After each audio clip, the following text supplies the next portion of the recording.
Discretion with White Wolf on Atzingen. My name's Randy Moggins of Off Planet Radio.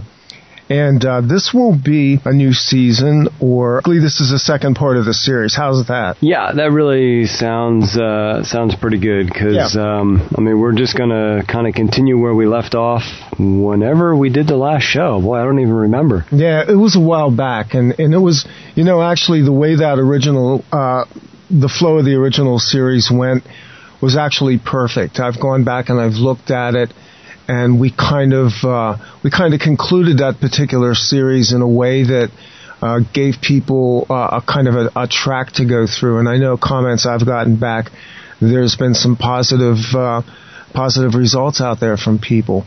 So we're recording this in early October, and we'll get these out maybe once or twice a month or so, depending on how White Wolf's schedule and my schedule works out, so you will have new audios from time to time. And first off, let me welcome you, White Wolf, and thank you for coming back on again. And I know this is a busy time of year for you, so I appreciate you taking the time out to do this today. Thanks, Randy. It's really good to be back. I had a really busy summer. As soon as the apprenticeship program started in June, it just really exploded and, kind of rolled all the way through. And I just, last week, I just wrapped up the second block of the 2012 apprenticeship. So I was out there every day for 3 weeks, and I actually took a little bit of a breather this weekend. It was kind of nice before I jumped back into it again. Yeah, people, that's intense stuff, because you're basically in and out of your encampment area at least once a day, right? Yeah, I go out there every single day. Sometimes I'm out there at night. Sometimes, I'm out there on average when I have more than one individual. This time I had 2 people back there, so I was out there an average of 8 hours a day or night for 3 weeks. Yeah, that's a lot of legwork. So today we are going to begin the new series with you tell them, White Wolf. All right. Yeah, we're going to start off a little bit easy here. Easy not meaning not important, because the topic I'm going to be covering tonight is one of the core basics. It's absolutely essential to anybody who's going through any kind of healing path. Even if you're not going through a healing path, this is just an essential aspect of life that some people pick up naturally and others don't. And you can definitely see the result as life goes on. And we'll get into that in quite a bit of detail. But as far as kind of the continuation of this series goes, I want to start out with release and transformation work tonight. And I've had a lot of emails come in. I remember during the last sessions that we were doing, and also, I guess it was sometime last week, I put up a little blog announcing the beginning of this new series or a continuation, and kind of asking people if they had any suggestions. So a lot of things came in about working with altars, also working with blocked memories, memory retrieval, understanding rituals, both astral and physical, and orientation, etc., etc. So, that aspect is pretty heavy stuff, but because it's being requested, I will get into it. But I don't want to start out with something that heavy tonight. So we're going to work with release and transformation tonight. And this, I almost put this in the beginning of the series many times, but every time we got on to start recording, something came up that seemed to be more pressing at the time, so that's what we went with. So we're going to kind of backtrack a little bit. Before we begin, too, sure. It's important to point out that, as with all of these programs, the listeners want to use discretion. They want to be aware of their own personal states and be very cautious in what they're listening too, in terms of what we're offering here. If at any time you sense that you're shifting or that you're being impacted by the material in a negative way, please do turn the audio off. Exactly. And this is why on the Healing Sessions page, it starts off with a warning. Yes. And simply put, this information, any information that deals with an internal personal healing path must be geared toward the individual. And when I work with people one-on-one when it comes to self-healing. Yes, I do teach courses on many things, but when people contact me specifically to get into the depths of their own self-healing work, it's very unique, it's very personal, and this is because everybody's traumas, everybody's issues are their own. And even though they might fall into categories, you can't cliche them, you can't stereotype them, you can't group them into, everybody who has this is exactly the same, because that's not how it works. Therefore, the information that I'm presenting is general, baseline information that can be geared to the individual at any given time. And because we're putting it out there for the masses, you as the listener need to take full responsibility for yourself and understand that if you are listening to this, then you are interested in a self-healing path. You're interested in finding various techniques that other people have utilized to go through their own self-healing and continue with their self-healing.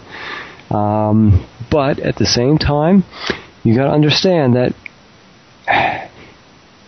you're a very unique individual. Your issues are very unique. Your traumas have been very unique, and therefore the dynamics of your healing have to also be unique.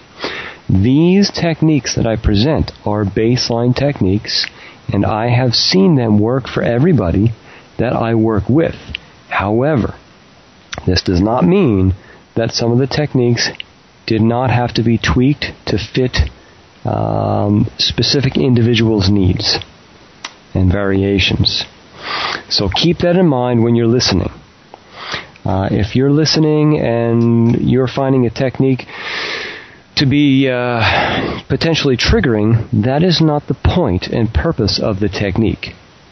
And so if that is happening to you, in my experience, it means that a level of your conditioning inside is being triggered because you're trying to gain control of it. You're trying to heal from it. And all of these conditions, all of these programs within have fail-safes. They have safety switches, so that if you begin a self-healing process, or if you are continuing on a self-healing path, the deeper you get, the more intense the information and the more powerful the technique, the harder that program or conditioning will fight back. So it's very important to understand that this is a slow process. Details are essential. And details also mean self-awareness. Pay attention to your state, your mind, your emotions. If at any time, like Randy said, you feel yourself shifting in and out, dissociating, whatever the case may be, feeling physically ill, all right, take a break. Turn the audio off. If you've listened to the first part of this series, then you will have a pretty good idea of centering, grounding, and balancing techniques to work with. All right, this audio won't go anywhere. You can always come back to it. But it doesn't mean that, because I'm putting these audios out in the progression that they're being put out in, it doesn't mean that you as an individual might be ready for this progression. You may have to work with some of the basics in the first series, for months or maybe a year before you're ready to move on. But you have to take responsibility for that. I can't.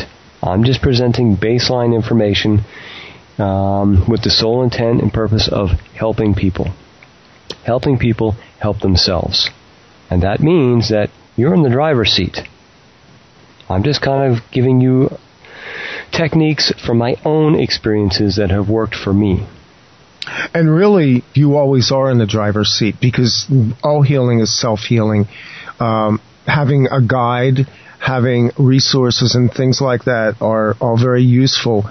But at the end of the day, we take responsibility for our healing and for the methodologies and our own path as we go through this. Exactly. Yeah, exactly. All right. So with that being said, keep that in mind and act accordingly, please. Now, release and transformation. This is something that is one of those basic skill sets that I teach at Ways of the Wild Institute here in Vermont. It's a part of many of my courses. Just like the centering and grounding and balancing aspects, release and transformation falls into that baseline category. We have to look at ourselves like buckets or cups. You know, there's the old cliche, you know, your cup is full, nothing else can fit in, and then it overflows. And this, you know, even though it's a very cliche saying, you know, it's extremely true. Through and through. 100% truth.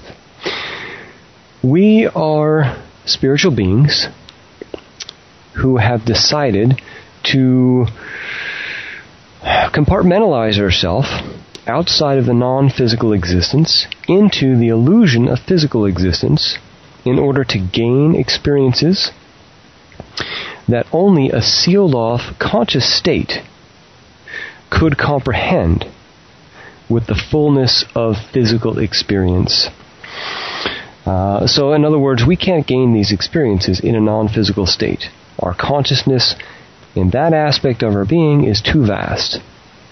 So in order to gain the minute details, the compartmentalized details of existence, this is one such state we have chosen to experience through the windows of illusion.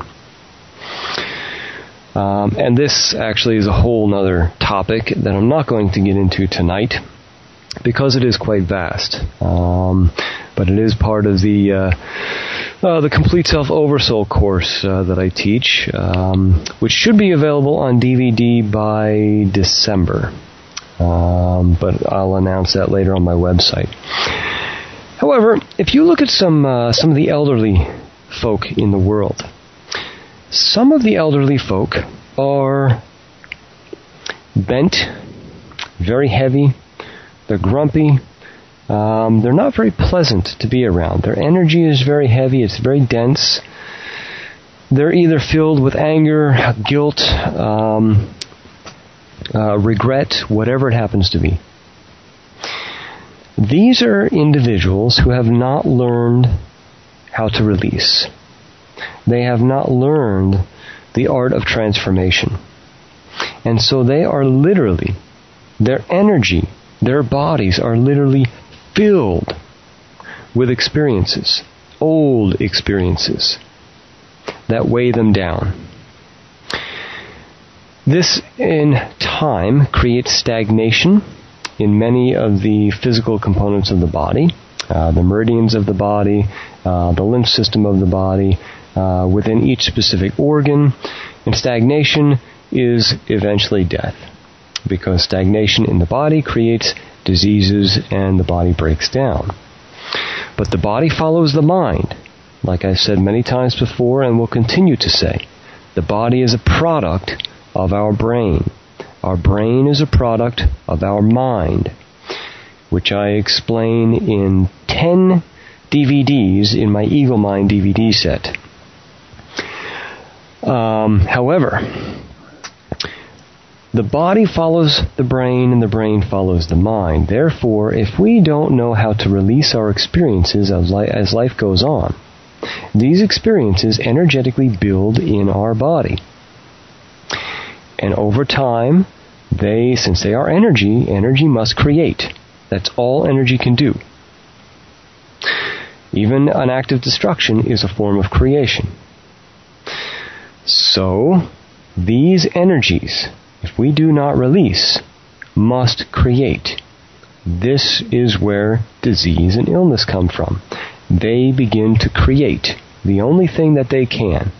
And if it is an unresolved experience, one that has not been successfully transformed through release and transformation work, then they give off stagnant energy pulses or frequencies. And these frequencies affect the body in very non-beneficial ways. If you're somebody who holds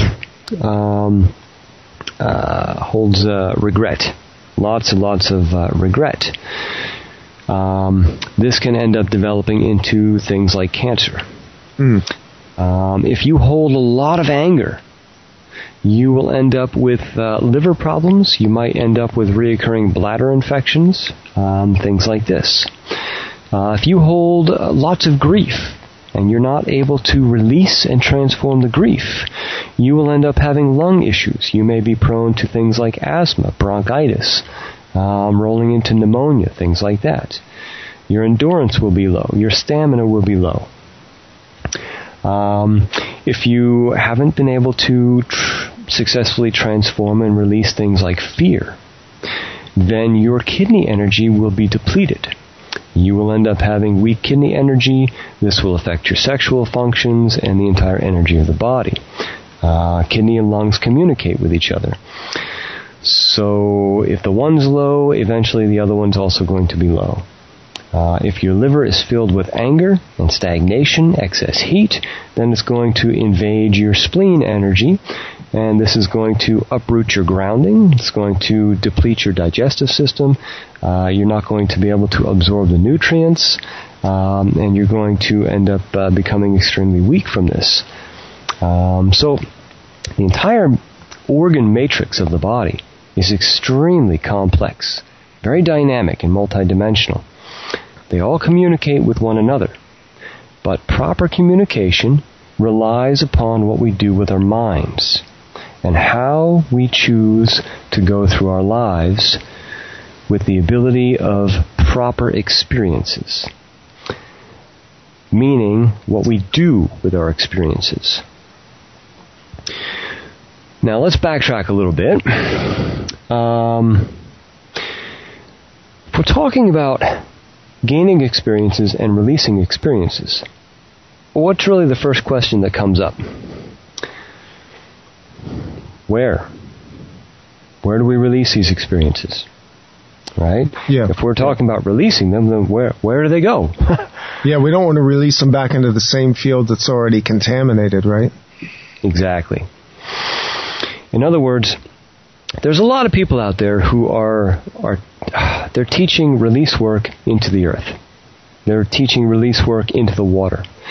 They're essentially teaching people how to release their garbage, their baggage, into the elements, into the physical elements that create this physical reality, which of course is air, earth, fire, and water.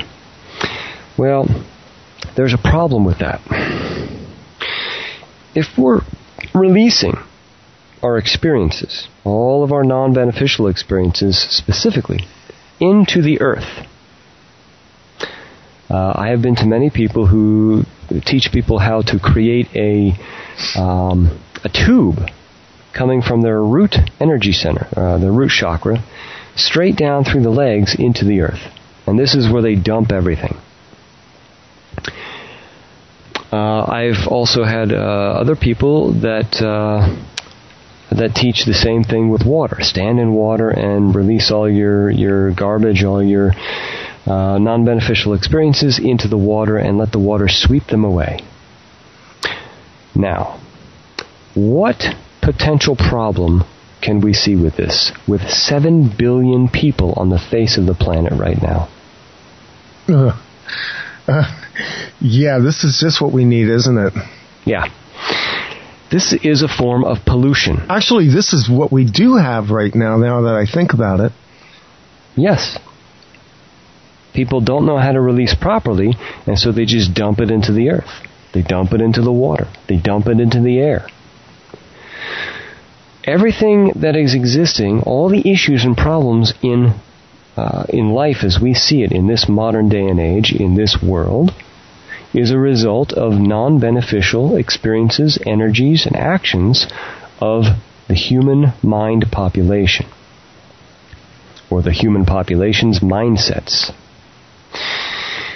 If you don't know how to release properly, then it's going to overflow into the elements. And this is a form of pollution. This is energy pollution. And what follows energy pollution? Physical pollution. Again, it starts in the mind, it goes to the brain, it manifests physically. So, if you're experiencing stuff physically, it is because your mind and brain are calling these experiences to you. And we've discussed this before in the previous series. Yeah, we did. Now, so that means that it's starting in your mind, and therefore you're attracting these experiences. Now you're living these experiences. Now you don't know what to do with these experiences. They're bogging you down. They're inside you. So you just kind of release them anywhere. Most of the time this release is either downward through your grounding exercises, or they vent horizontally. They vent energetically, they vent through words. You can tell when somebody's walking by you and they're having a bad day. You can tell when somebody's in pain. Why? Because they're venting it horizontally. The energy is coming off of them, horizontally speaking, into the atmosphere. Energetically into the atmosphere.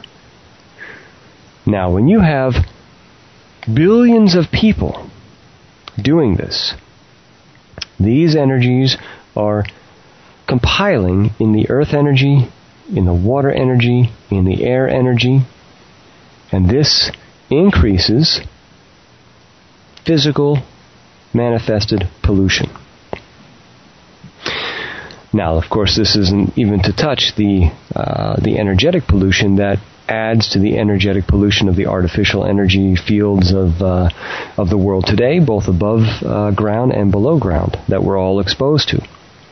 So if you're not doing proper release and transformation work, you're just adding to the problem of energy pollution.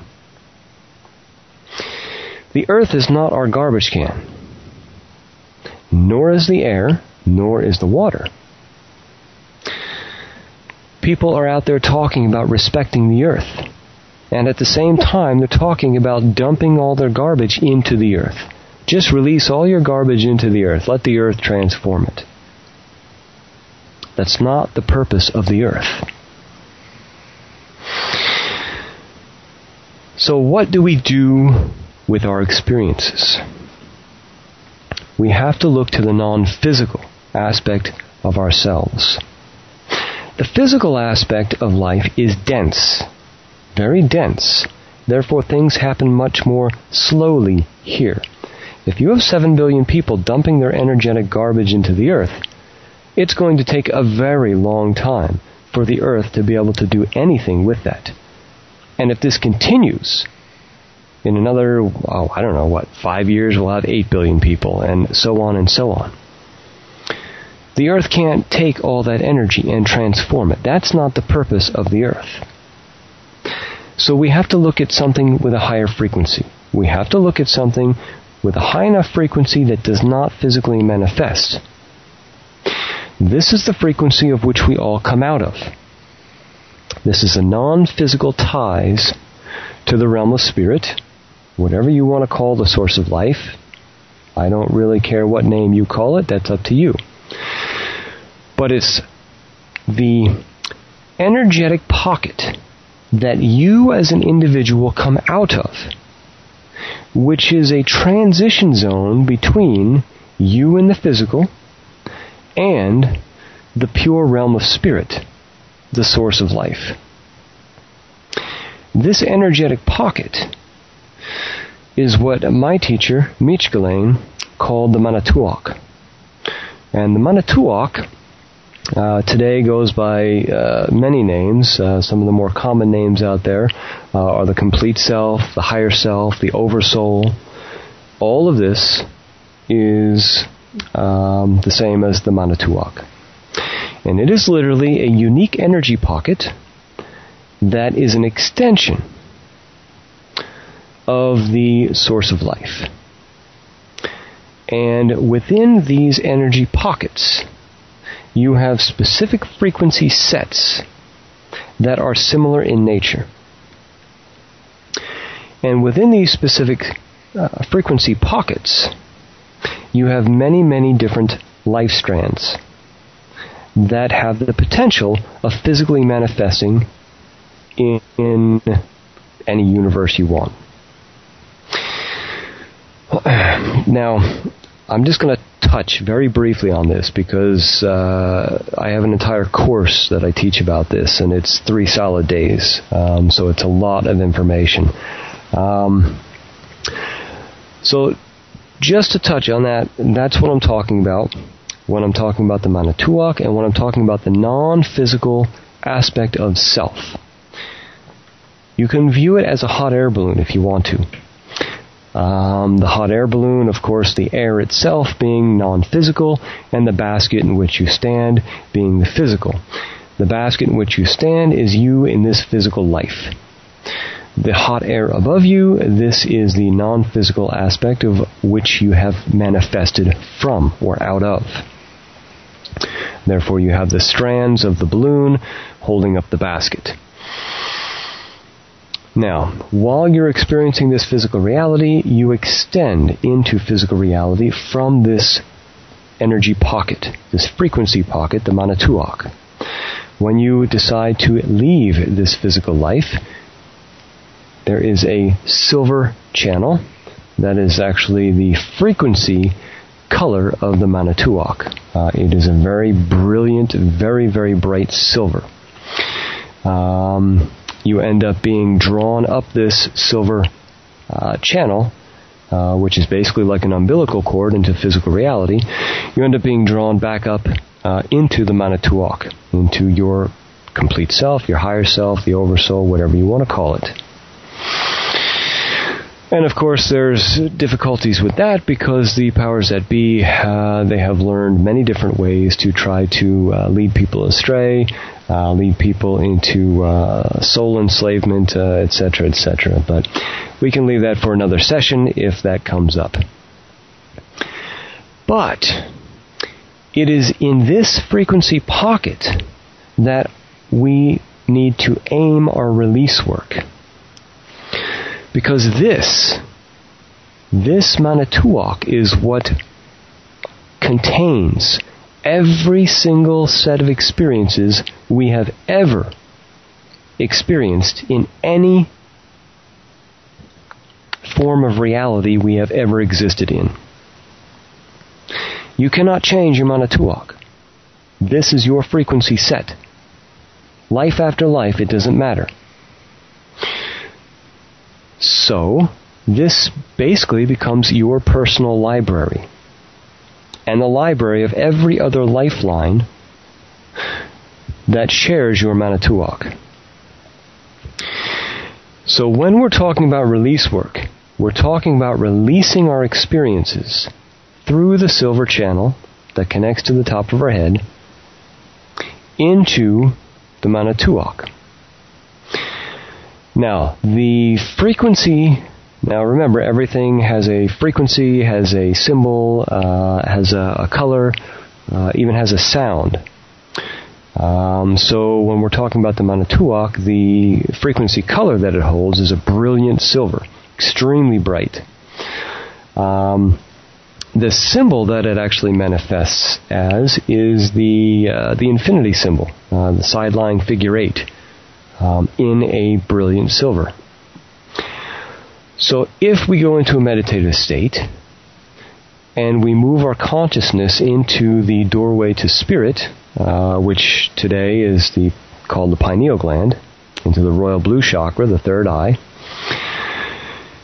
which we went over before, the balancing techniques of that.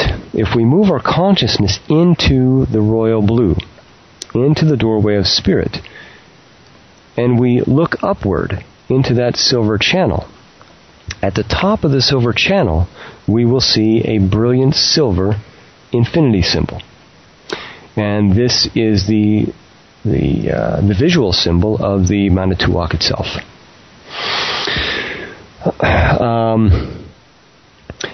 And this is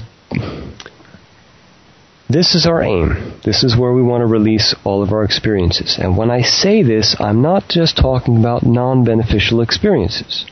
Remember, we're a container. We're a physical container. Our bodies can only hold so much. This is just a fact. All right? This is physics. Our physical dense bodies can only hold so much energy. That's it. It can't hold any more. So if we're not releasing energy as we're experiencing it, then we're limiting ourselves to absorb other energies of the universe, including things like abundance, including things like vitality, things like very balanced forms of health. If we're compacting our bodies and our energetic systems with experiences and we're not letting them go, then we are limiting ourselves in dramatic ways. So we need to learn how to release both non-beneficial and beneficial experiences in order that we have room to absorb more experiences so that we may continue in this lifeline as long as we wish. And that's another key. If you are filled with experiences and you don't let them go, like I said, eventually they're going to deteriorate your body. You have no more room for more experiences. And so you will begin to deteriorate until your body can no longer remain living in this physical world. If you look at the individuals who have attained very old age, and you speak with these individuals, you will find out that they have mastered release work. Even if nobody came up to them and taught them release work, they have figured it out on their own. This is important to remember. They have continued as long as they have because they have become masters at releasing, not holding on to anything, letting everything go so that they can have room to experience more and more in life.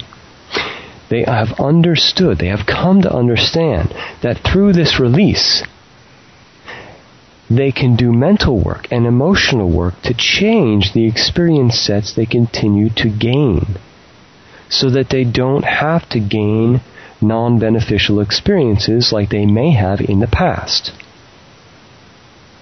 This is all part of the big picture work. This is all a vital aspect of the greater context of self-healing and the self-healing path.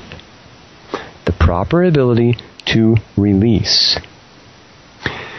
Now, some people, when I talk about release in the beginning, they get a little unnerved because they say, well, if I release all my experiences, then what will I remember? What will I gain? How will I know what I have done? Is it like Alzheimer's? Do I just forget? And this is not the case at all. Because the Manitowoc, this is a two-way energetic path. The Manitowoc is always communicating with us. Always. All your insights, all your visions, these are all coming from your Manitowoc.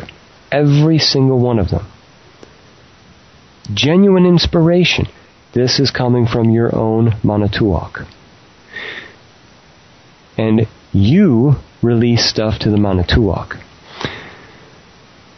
Sometimes this happens automatically, but depending upon the interference that you might have from outside sources, this might be a very slow release. And so you're gaining more experiences faster than you are releasing them. And this creates all the issues that I went over before. Now, this does not mean that the Manitowoc stops communicating with you. It always communicates with you. The question is, are you listening?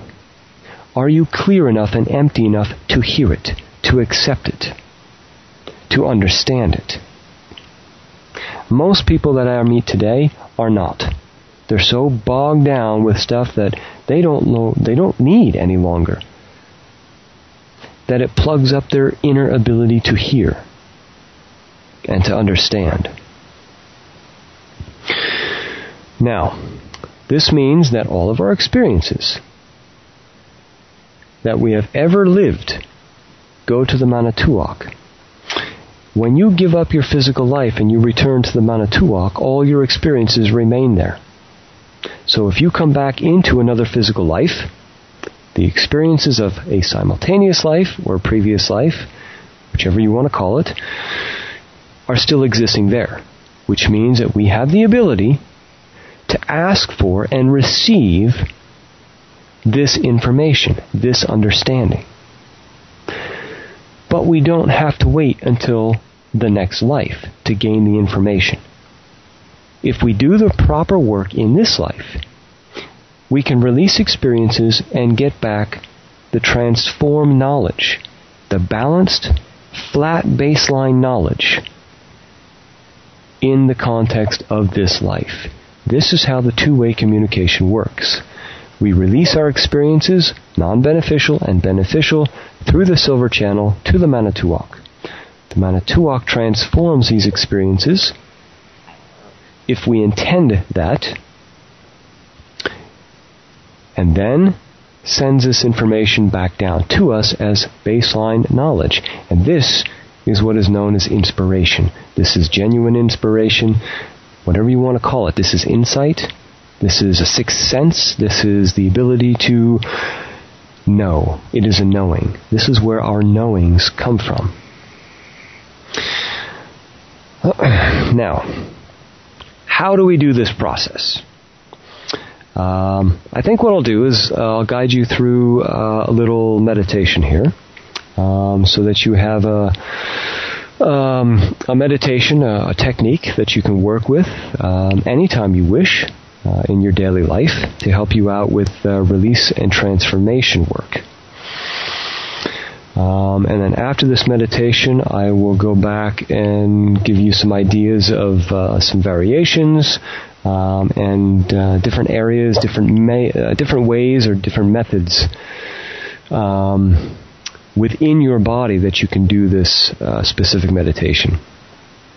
So, why don't we go ahead, and if you have listened to the previous series that we have done, then you will know how to ground yourself.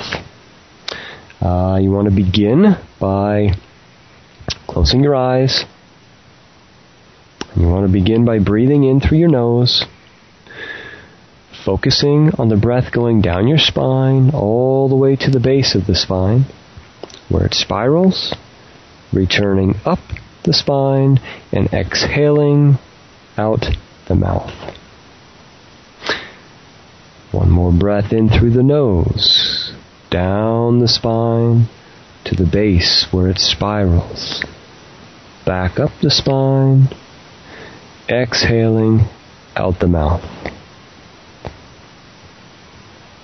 I want you to make sure at this time that your feet, your legs, and your hands are all in a nice, deep, rich, earthen brown,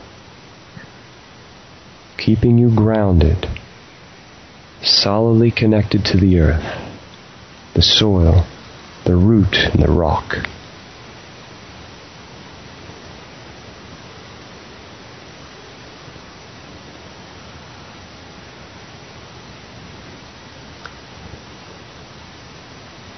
And this time, focus on your third eye, your pineal chakra, which should be resonating at royal blue.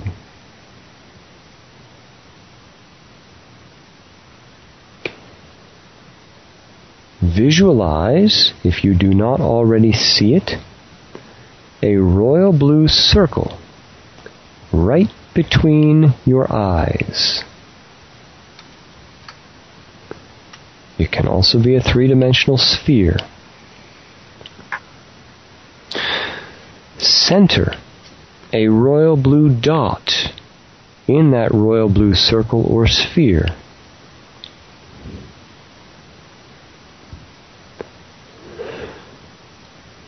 Sink that royal blue circle or sphere into your head, all the way into the center until it reaches the pineal gland.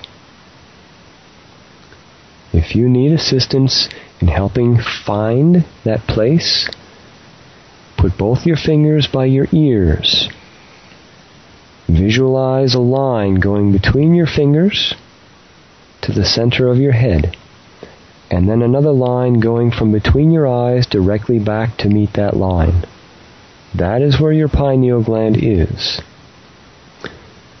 Make sure that the royal blue circle with the royal blue dot sinks and sits right there at that spot, balancing the pineal gland.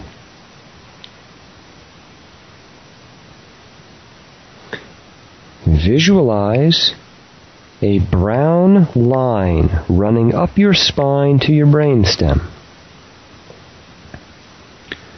At the bottom of that line, there will be an arrow point facing down. At the top of that line, at the base of your brainstem, visualize a brown line going up to the right side of the brain, ending in an arrow point.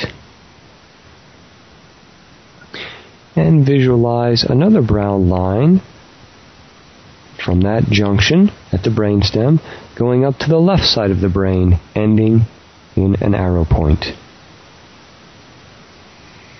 You have created a brown Y.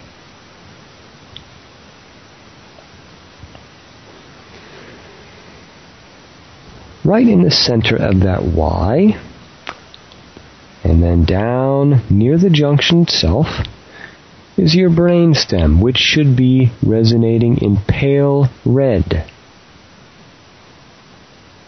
This is the frequency of the brainstem.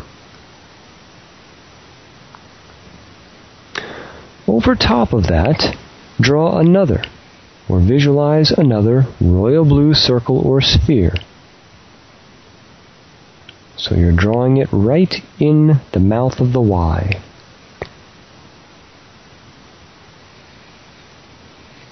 Center a royal blue dot in that royal blue circle or sphere.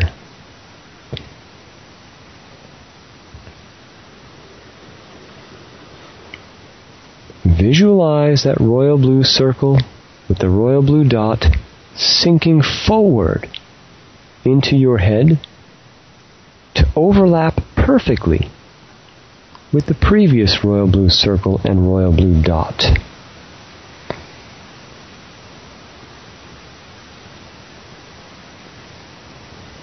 Thus balancing the pineal gland and the brainstem, as well as both halves, left and right, of your brain.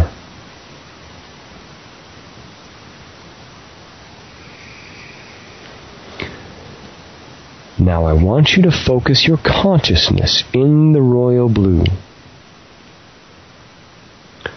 so that inside all you see is royal blue everywhere around you, nothing but royal blue. Brilliant, fresh, pure royal blue.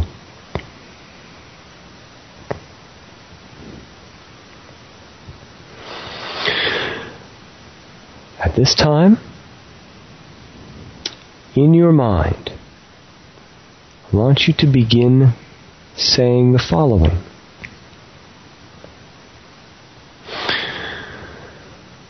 I now release freely and completely all of my experiences, beneficial, non-beneficial, and neutral, both real and imagined, through the silver channel to my Manituak.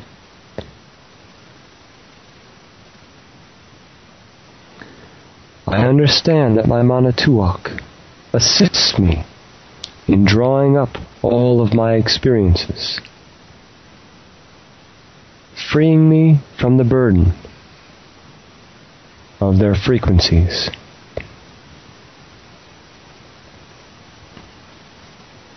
I understand that my Manituak neutralizes all of these experiences, transforms all of these experiences into pure knowledge.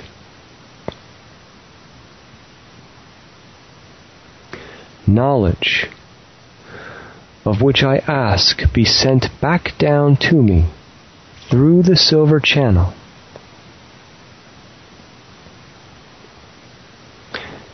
and present themselves to me as a core knowing in a way that I can most easily understand and in a way that is most gentle upon all levels of my system.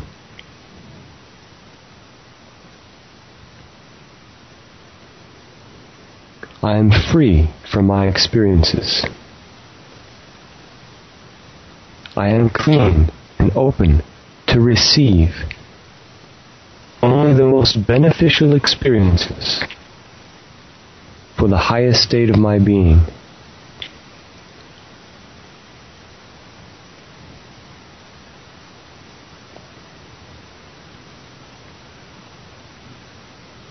For this I am grateful.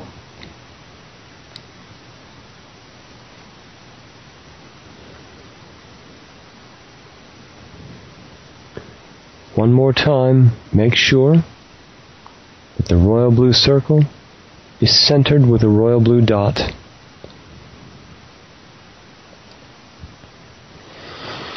Place yourself in a heavy brown sphere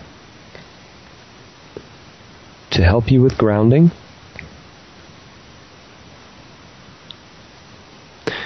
Outside of this heavy brown sphere, place a heavy violet sphere for a baseline level of protection.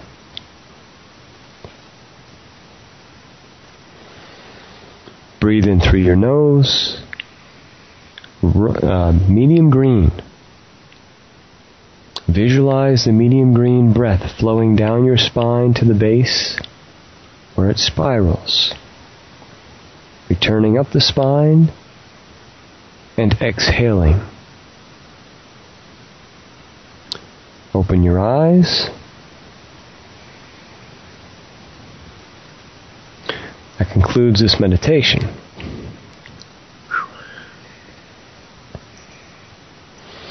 This is a baseline release and transformation meditation.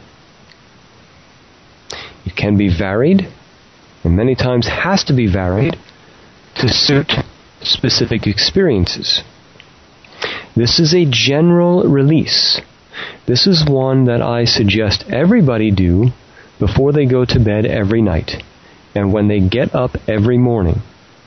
Remember, you're releasing experiences that you have gained throughout the day, but you're also in the morning releasing experiences that you have gained at night in the dream state. So twice a day, minimal, is a good time for this basic release and transformation meditation. Now, like I said, this is just a general release. You will, in time, through your self-healing path, find it necessary to release specific events, specific memories, specific experiences. In that case, you would do the exact same thing as we just did, except when you move your consciousness into the royal blue. After everything is balanced and centered and grounded, you are then going to actually move this memory into the royal blue so that you see it, so that you can maybe feel its energy. Doesn't mean that you are reliving it. That is not what you want to do. You simply want to bring it into the consciousness, into the now energetically. Once it's there, you want to encase it in a very heavy violet sphere. So heavy that you can no longer feel or see the event, the experience, or the memory. At that time, you end up putting a big brown X over that sphere, that violet sphere, and you release that through the silver to the Manituak.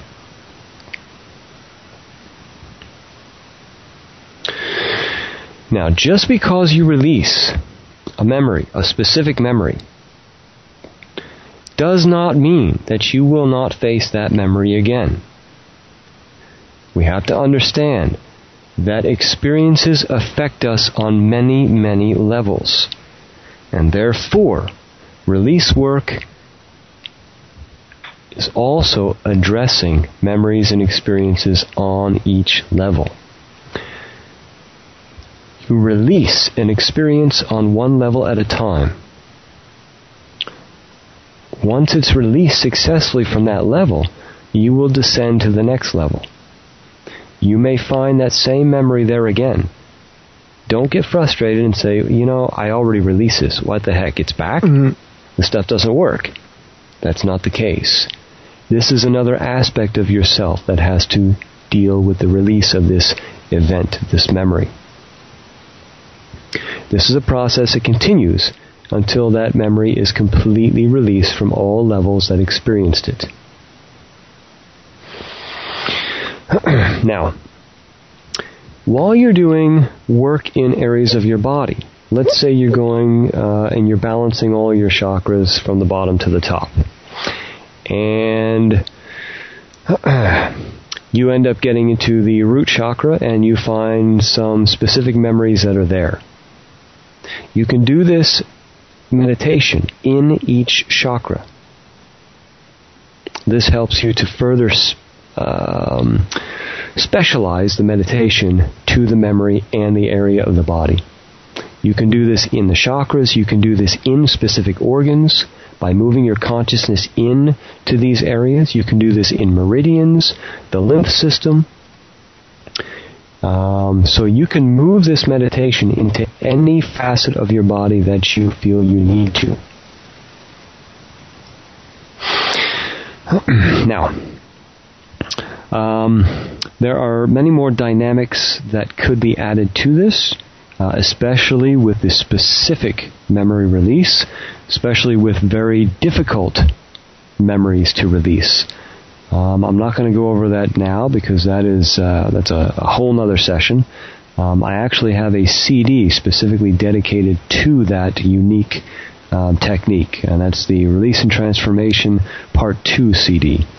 It goes into the very specifics of a technique that deals with extremely potent and hard to deal with memories. Let's see. So, this is another exercise that you can add to your self-healing bag of tools, if you will. It's an extremely potent exercise, and again, it is simple. All right, simple works. Beware of the complex. And if you begin this exercise, stick with it for a little while. All of my students begin this, they continue with it, and they find that things that they have been really, really trying to put their energy toward so that they can gain in their life, it's been really slow for them to get that. Maybe they want a new job. Maybe they want a new house. Maybe they're trying to improve their health. And they're putting all the energy to it, but it's extremely difficult and very slow for them to get results. Once they start doing release work, after a time, they find out that things that they've been putting a lot of energy into start manifesting more quickly because they're allowing, they're making room in their life. They're so making now room in their now energy we're at force. another level, because now we're talking about actually manifesting. We're breaking off energy blocks. Would that be accurate? Yeah, well, I mean, energy blocks are a part of release work. So, yes, that's a facet of it, sure. I mean, if you're so bogged down, you can try to manifest day in and day out and make no progress because you don't have any room in you to attract. Okay? And if you're not learning from these experiences, if you're not coming to terms with them and releasing them and gaining the understanding behind the experiences, then what are these experiences but wasted energy just stuck in there? Most people are filled with experiences they don't understand.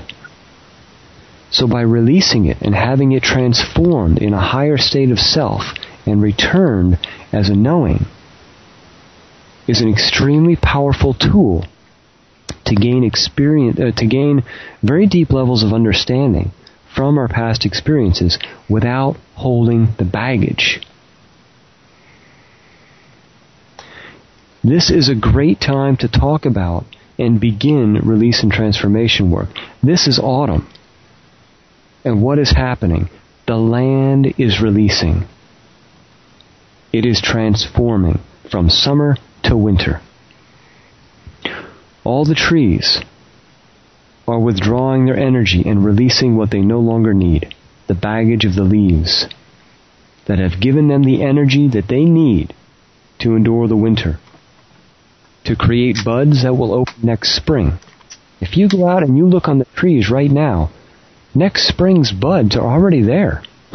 Even on the trees that still have leaves, their buds are sitting there, already created from the energy that the leaves of this year have absorbed. The tree no longer needs those leaves. All the energy it needs to come out next spring, it already has. And so it releases the baggage. It releases those leaves. The land releases all the vegetation it no longer needs. All the ferns go down, all the flowers go down, the grasses go down. Everything is releasing. All the animals are releasing what they no longer need, so that they have the strength to endure the winter.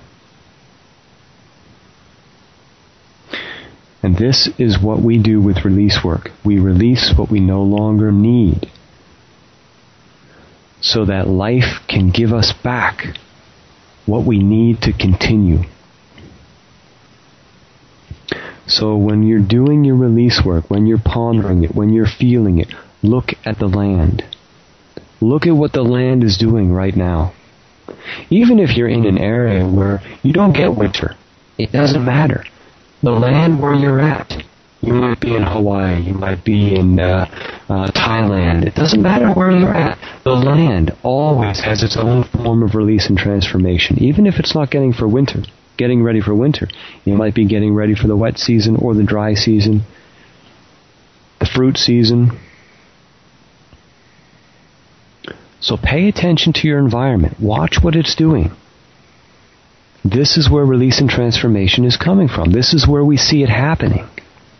We see it happening in the environment around us, the natural world.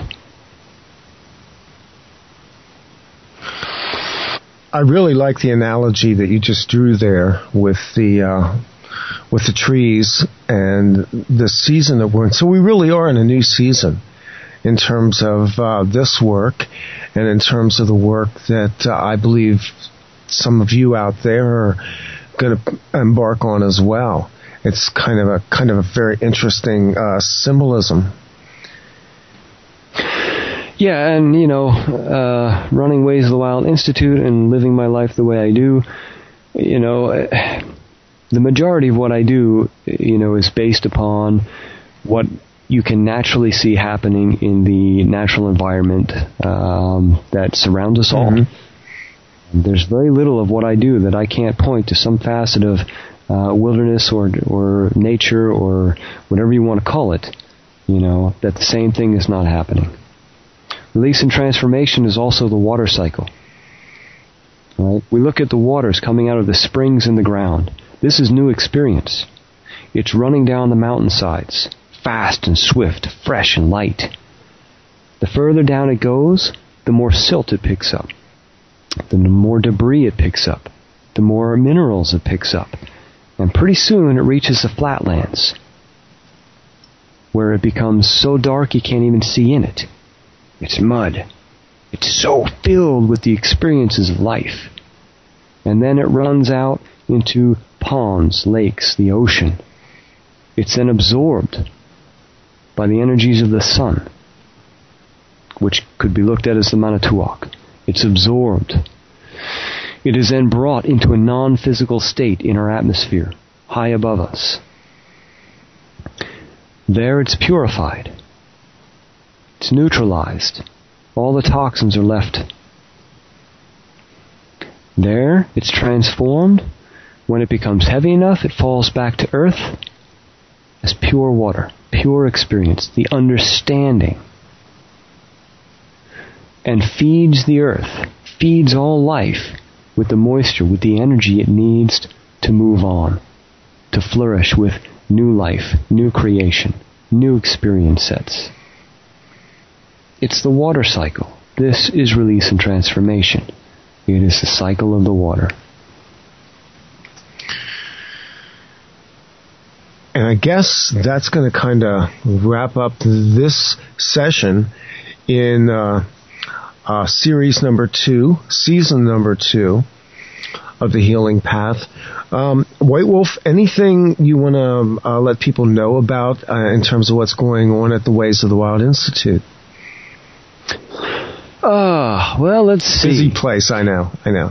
Yeah, it is. Actually, one thing I wanted to point out, because since the last session that we had, which was session 6, I believe, we began the webinars that I was talking about. So we have begun the webinars. If you go to waysofthewildinstitute.com, you will see an orange-yellow bar with tabs as home, about, courses, webinars, schedule, blog, online store, and contact. If you click on that webinars, it will give you a link that goes to a site that contains all the webinars that I have done so far. And I did take a break in making them during the apprenticeship program in September, but I'm actually going to start getting back into them later this week, and we will be posting new webinars probably bi-weekly on an ongoing basis. But there is a series I want to point out on there right now, of which I will be making the final one this week, and it is the Element series. And it covers the 4 elements of earth, air, fire, and water. It goes into not only the physical dynamics of the elements themselves, but how these elements relate to each of us as individuals. It goes into helping you figure out what your element is and what that means to you in your life on many, many levels and dimensions. And it also helps you understand the other elements and helps you identify these elements in other people. And the 5th one, which I'm going to be making this week, hopefully it will be up by the end of next week. That will complete the element series. It'll be 5. It will be the relationship of elements. And so this will be describing how the energy of multiple elements within an individual manifest into physical reality, how it affects the physical reality as well as the spiritual aspect of the individual. But it also will go into the dynamics of relationships between individuals who are of different elements. This can help people greatly understand better their personal relationships in life. Not just intimate relationships, but also relationships with jobs or maybe where they live, different things like this. I need to get this Element series It's probably the thing that I've most been asked about in terms of the series we've done, and it's the one that right now I have to admit I'm a little behind the learning curve on. So that looks like a good place for me to start right now. Yeah, each one is an hour long, so I dedicated an hour to each element, and there's a lot of information in an hour. So if you do get it, you're going to have to watch it again and again, or, take notes. Yeah, and the material in your webinars, as well as the DVDs and CDs that you have on your website, make a great way for those who are hearing these series to connect to what I guess you would say is the next level. Yeah, exactly. These are very dynamic, multi-layered. They go very deep. So what I'm talking about on these radio shows, this is baseline information. The depth of the work can be found in my courses, in my webinars, as well as in the DVD sets that I have on my store. So yeah, definitely. And the website to find you is, of course, waysofthewildinstitute.com. Correct. And I think that's going to close it out for this time. White Wolf, thank you again for coming on and presenting this series. I'm Randy Moggins. This is a presentation of Off Planet Radio. You can find me at offplanetradio.com, and you are welcome to email me from that website or to email White Wolf from Ways of the Wild Institute. And we will be back with another in this new series very soon.